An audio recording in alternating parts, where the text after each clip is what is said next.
Can you call red worms or what? They're actually worms. Effectively, they're worms. Red worms, some call them red wigglers.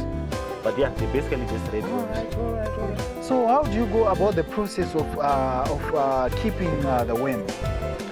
Keeping red worms is actually quite simple. It's basically a waste management sort of situation. Most farmers lose a lot of material off their farms, so it's a post-harvest loss management system. What we do is we get cattle manure, put them in the bins that you're seeing, yeah, various bins, dishes, whatever containers you can get. They just have to drain Raganaka Pasi.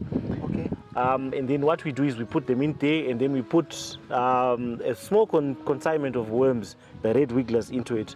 They then process, or as they consume the cattle manure, yes, they produce this black stuff that we're seeing here, which is vermicompost. Okay.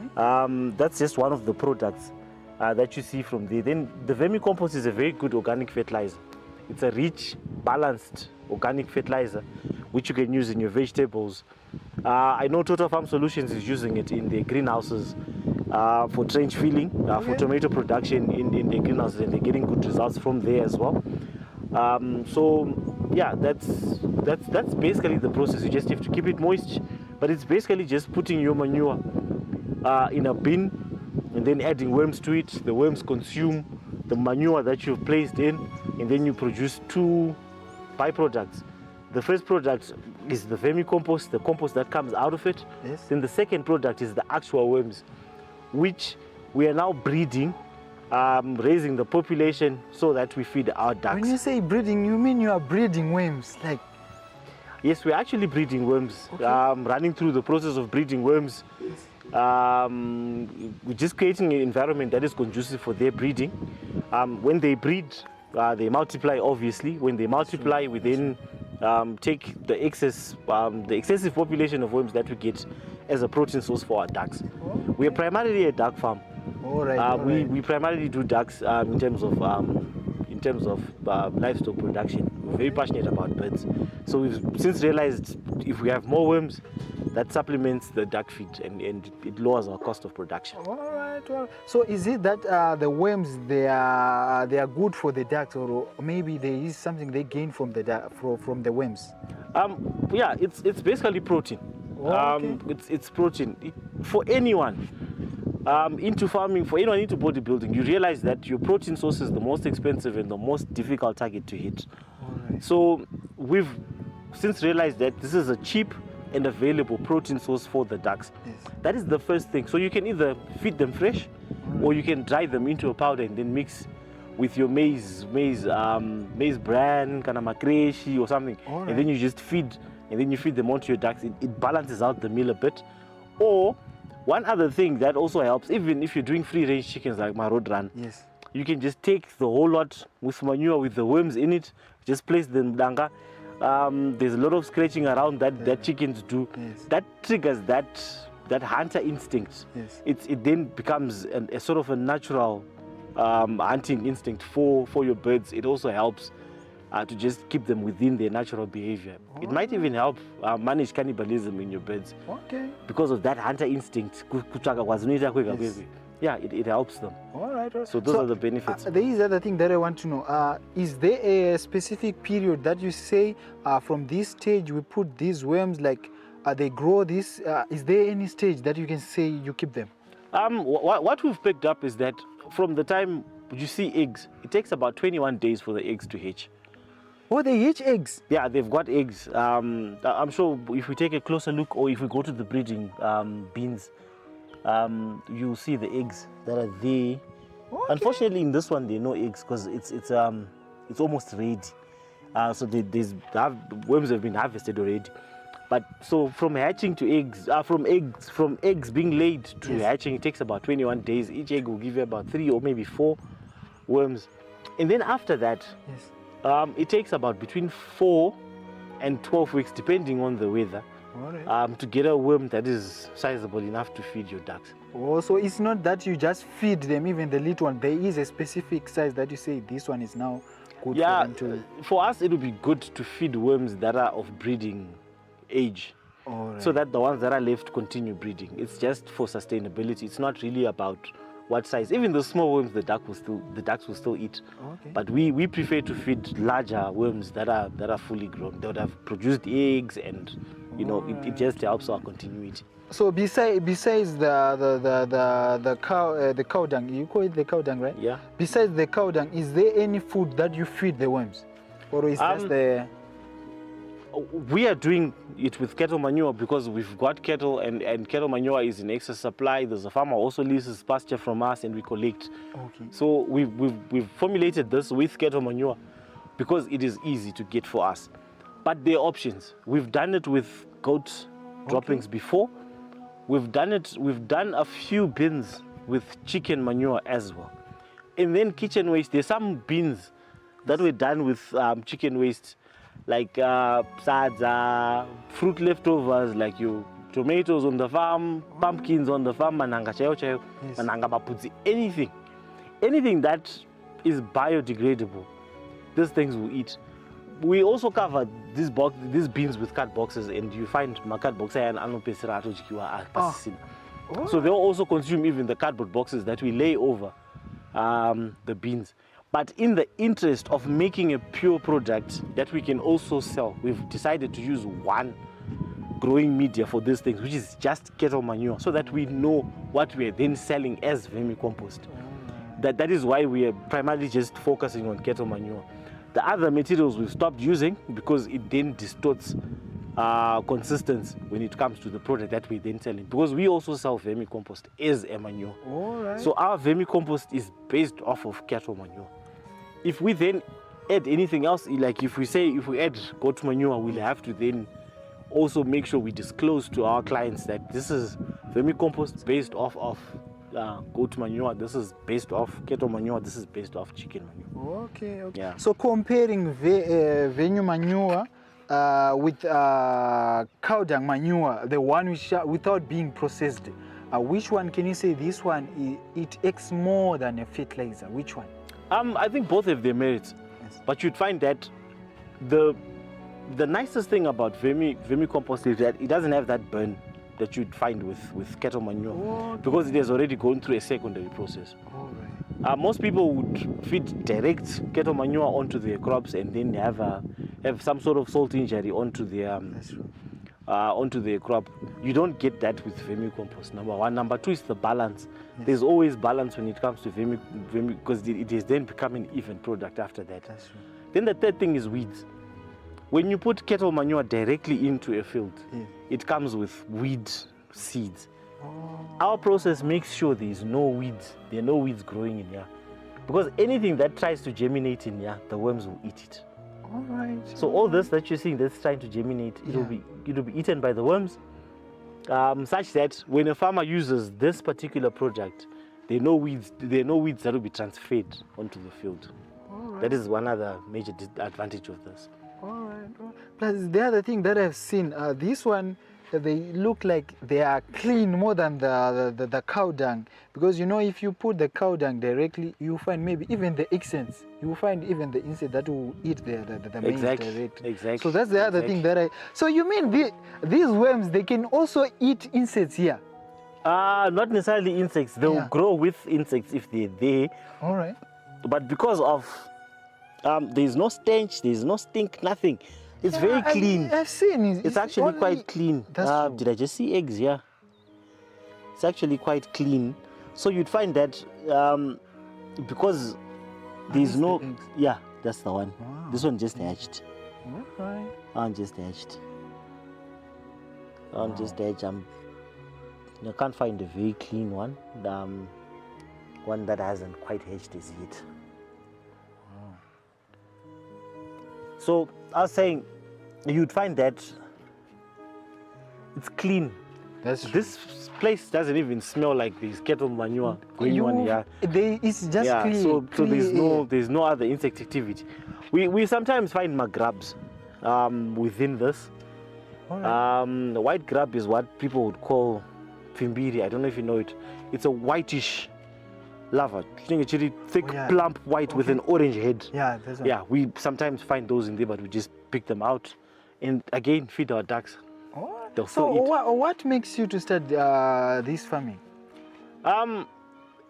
farming for me, I think, is a passion. By the time I got to graduate, I'm a sawmiller by profession. All right. By the time I got to graduate, I had made a decision to come back to the farm. I was trained in Mutare, which is now Zimbabwe College of Forestry. It was FITC then. And by the time I got to graduate, I had made a decision. I want to go back to the farm, and I started doing chickens. So I've been doing broilers since 2009, on and off for various reasons. But yeah, I've been on the farm since then. So that is what drives my desire to be here. It's just passion. All right. And then after that, I then realized there's so many opportunities to make money on a farm. Besides just making money, 90% of the people that I talk to want to retire on a farm. All right. So I then decided I'll just leave the retirement first, and then figure out how to make sure the retirement pays me. That's right. So yeah, effectively I'm leaving the retirement now. Yes. And then growing into it, so that by the time I decide to retire, I would have grown a nice big cake for my kids as well. That's right. So yeah, those are my motivations behind farming. Okay. So beside the vermi manure, do you sell the worms? We actually sell worms, yes. We've got people who buy worms for fishing. Fishing worms. If you go along Lomagundi Road, if you're coming from Harare on your way down to Kariba, you find a lot of people who actually sell worms, and we breed for those guys. Okay. They buy by the can, and we breed for them. Also, you sell them in the cans. Yeah, how much does it cost, like a can? How much does it cost? A can is between $5 and $10. Okay. So it just depends on who's buying and why they're buying. But yeah, between $5 and $10. So how many worms did you start with? Like, can you say I started with a bucket with manure, or how did you start it? Unfortunately, the actual hopper that we started with is not here anymore. Okay. But it was about this size. And then we just allowed them to breed, but it wasn't full. It was basically about 3 or 4 cans that we started with, and then they just multiplied from there, and we just allowed them to multiply. And now we've got a breeding system that's in the blue dishes that are there. That's all a breeding system. What happens there is they just allow eggs to hatch, and then the moment the eggs hatch, they remove whatever is hatched and then leave the next lot. Okay. It's just a hatching station. So that's a multiplication. So is there any specific temperature that you say the worms, they need this specific temperature? They didn't need heat, they didn't need what? Is there anything? It's not really a specific temperature, but we've learned that they do well in summer. So I think the hotter it gets, the more productive they get. I think it's that rate of reaction equation where high temperatures and enough moisture will create a high rate of reaction. They grow faster during the hot months of the year, and then they slow down during the winter. So if I was to give anyone advice for consistent production in terms of worms, I would say build a greenhouse and do them in a greenhouse. That sort of regulates your temperature. You get a bit more over the season. We are in a sort of a hot area. That's right. Fortunately for us, the winters are not very cold, so we usually just cover with black sheeting overnight, and then try to just help with the temperatures. But it actually slows down during what about in terms of water? Do you put water here, or you just use the water that comes with the dung manure? Nah, they actually watered. You water them? We are.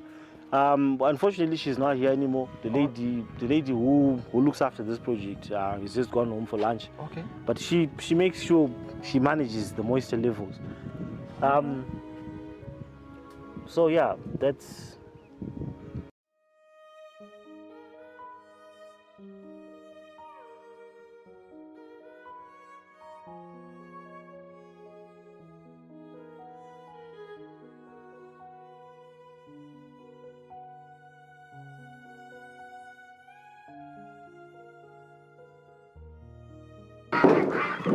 Dara mama chiti masini mashoma mdara. What breeds do you have here for the ducks? So we're doing 2 breeds. Okay. Ducks. We've got this particular one, the most common breed, which are Muscovy ducks. Alright. You can identify them by having a mask on their faces. As you Alright, can see, they've that red thing going on. They're the most common ducks that you'd find anyway. And then in the background, as you can see, we've also got Peking ducks, which are just starting out. That's just breeding stock. We've got about 12 of those. Alright. But they're quite interesting. I'm sure we'll talk about them. But yeah, we've just got 2 breeds. And then we've also got free-range chickens. Just for our own consumption. They're just also roaming around. It's not a serious project as yet. Alright. It will grow at some point. But yeah, that's... What's the name of the chickens? They're just ordinary free-range chickens, Marodran. Alright. Yeah, it's just a mixture. It's a mixture of my black ostrolop, my Kuroila, my Cuckoo. We've got a bit of Bochveld and a bit of Sasso as well. So it's just so these are the mixed ones that collection. you are feeding the red worms. Yes. So we're feeding these. This whole collection is what we're feeding our red wigglers as a protein source. So as a carbohydrate source, we've got chibage and wheat. So we've got maize and wheat as a protein, as a carbohydrate source. And then we add red wigglers as a protein source for them. Alright. And then for everything else, we try to make sure they pick up my greens. We've got tomatoes from our tomato field, my rejects, rotting tomatoes. We also just chuck them in, and it just helps out to just balance their diet. They just require a balanced diet like people. Alright. So in terms of eggs, I'm seeing you are keeping them. Is there any issue about in terms of eggs, about the duck eggs and the chicken eggs? The chickens that we've got at the moment are not breeding as yet, but we're going to separate them. But if you've got limited space and you're thinking of doing ducks and chickens together, Yes. you just elevate your platforms. Chickens prefer to lay their eggs on an elevated platform. And then ducks prefer to lay their eggs right on the ground. So you'd find that naturally you'll have more of your chicken eggs on your upper levels, and then you have your duck eggs at the lower levels. They're actually different. You can just pick them up and separate them. Also, they are totally different. They're different. Alright.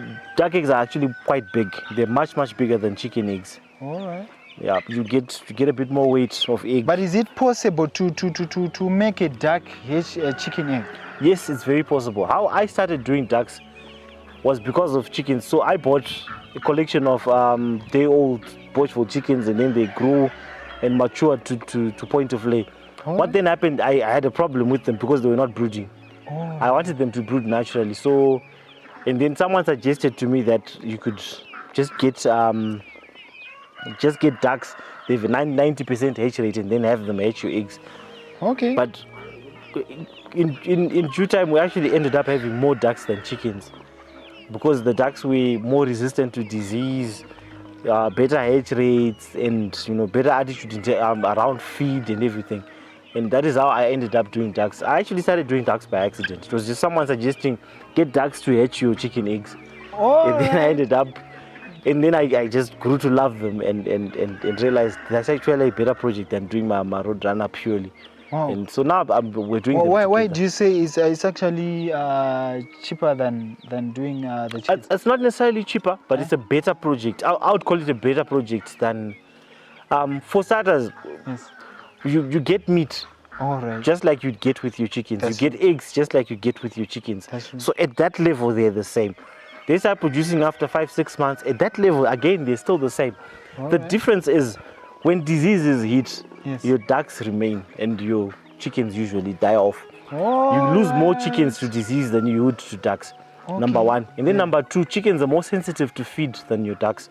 If the feed system changes, your chickens will sort of hold back on laying eggs. Ducks will not do that. Ducks adapt much better than chickens. That is why I'm saying, chickens, ducks are probably a better project than doing chickens. So how much does one cost? One duck? We sell breeding stock in bundles. Alright. We sell in bundles of 5, so we've got 1 male and 4 females for $50. That basically translates to what? To about $10 a duck for this particular breed. For that particular breed, we sell the same bundle for $80. So that translates to about $16 a duck. That's a different breed. with a different story altogether. All right, Yeah. all right, all right, all right.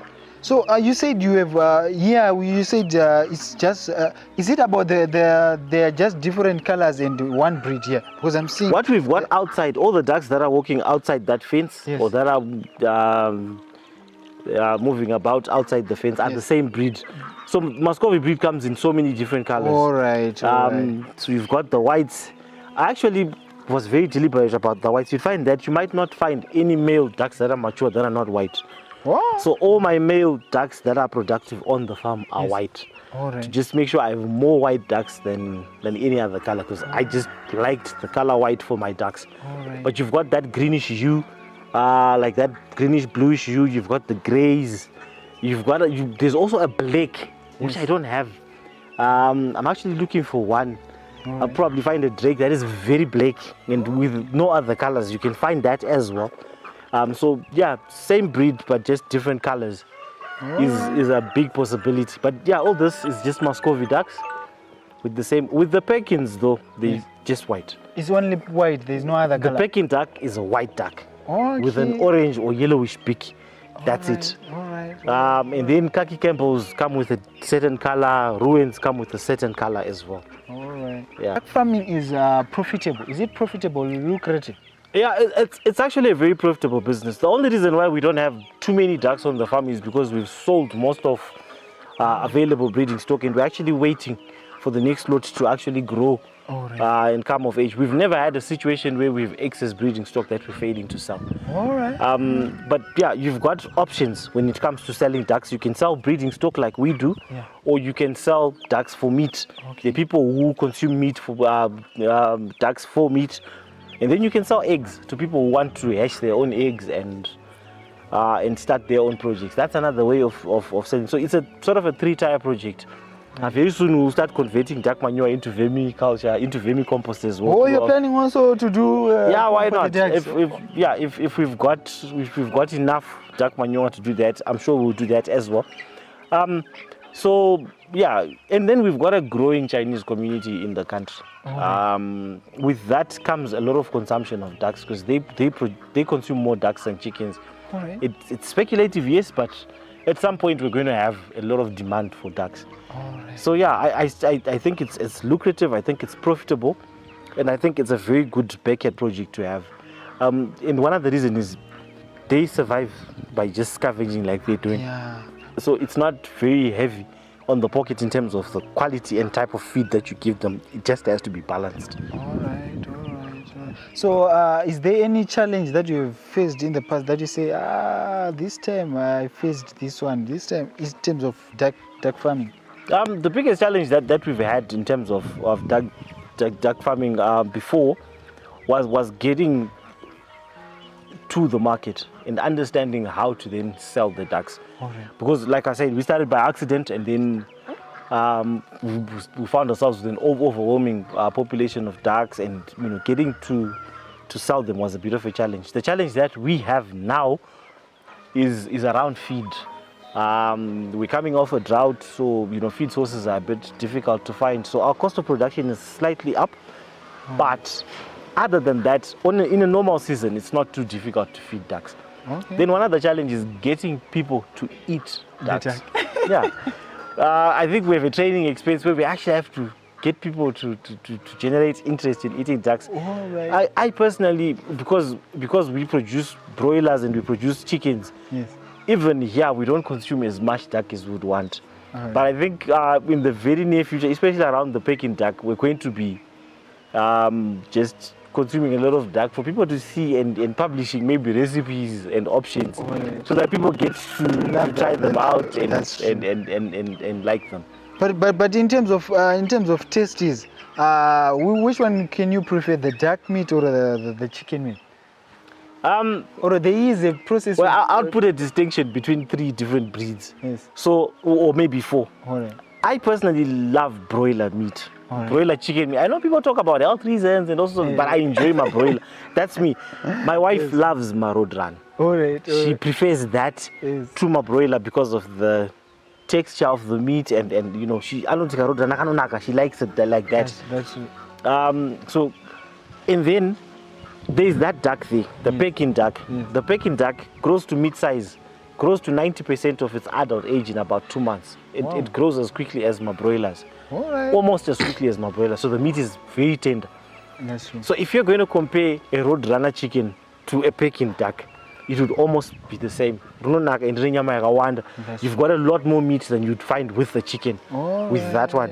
And then the Muscovy, the last one on the list. Yes. It's not the meat, because it grows slowly. The meat is on the hard side, so it requires a bit of a process to get it kuti inyatsoibva. Okay.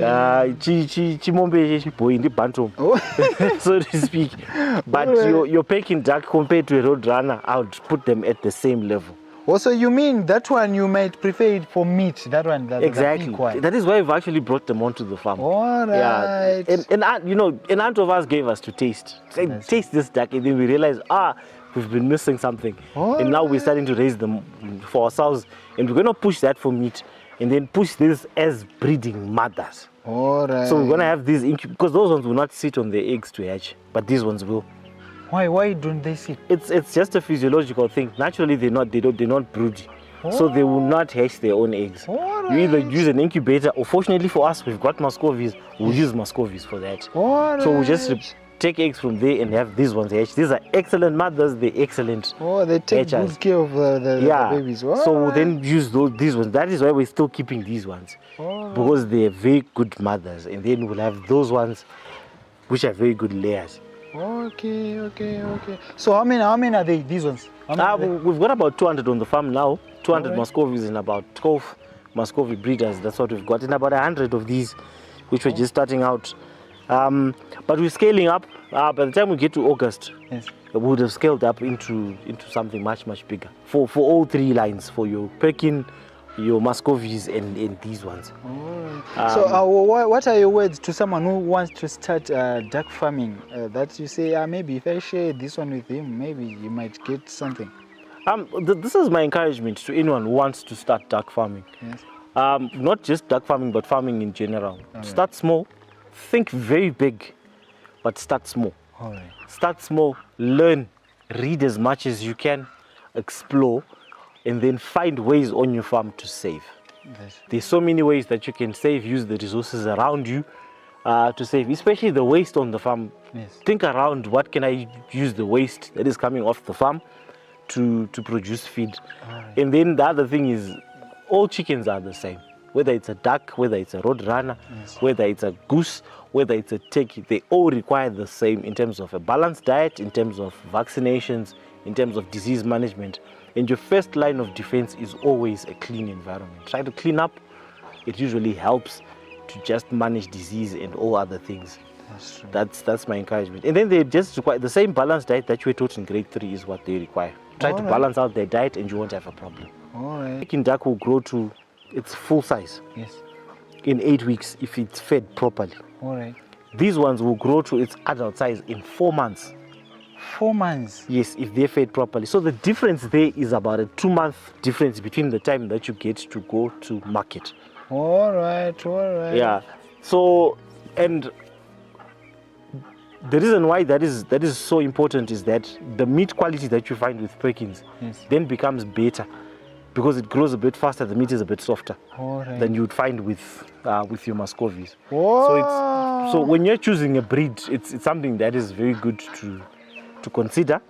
If you're considering a breed for meat or for breeding, it will be good. So that one we can treat it like a chicken. That one, right? You can actually raise because those most of like the people broilers. they say you have to boil many times. With that one, the way you cook your roadrunner is how you didn't just cook that. All right. I think guys, you have yet. Maybe in terms of to change the meat, you can just put your chicken aside, then you taste that one. It can cook like fast the way you cook the chicken. So you can even fry it. That one. Yeah, you can. You can put it in an oven. You can.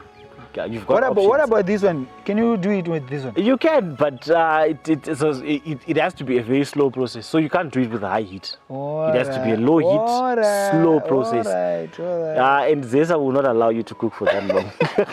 Because it will take a while. Yeah, it takes a bit of time. It takes a bit of time. True, But at the end of the day, duck meat is very nice. it's something that is growing, something that has potential, and I think, most people would, if you've got a backyard and you've got space, just build a small little pond. You don't necessarily need a pond to do ducks. They're not even within a pond, but they're doing